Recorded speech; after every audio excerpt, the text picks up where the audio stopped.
बुखारी और मुस्लिम की मुत्तफ़क़ुन अलैह हदीस है कि तमाम इंसानियत आदम अलैहिस्सलाम से लेकर क़यामत तक की तमाम इंसानियत सबसे पहले हजरत आदम के पास जाएंगे और उन्हें कहेंगे अल्लाह क्या हमारी शफाअत करें।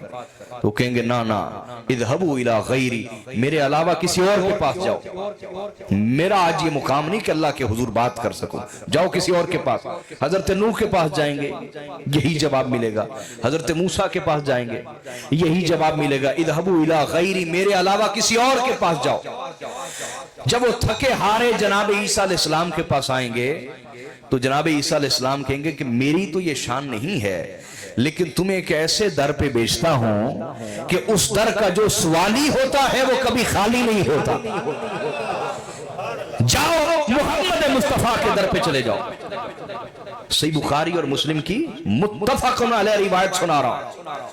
अगर आका की जात की तरफ मुतवज्जे होना शिर्क है, हुजूर की बारगाह में इस्तिग़ासा पेश करना शिर्क है, तो क़यामत वाले दिन खुद रब्बे ज़ुल जलाल के सामने सबसे बड़ा शिर्क हो रहा होगा और अल्लाह मना नहीं करेगा।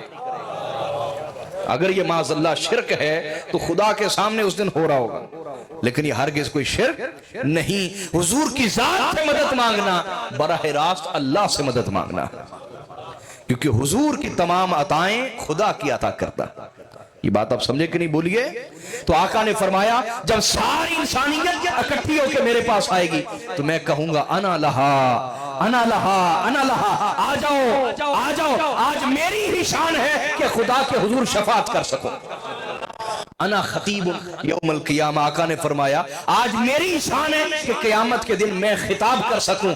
आज हर कोई सुनेगा और खिताब सिर्फ मुहम्मद मुस्तफा का होगा।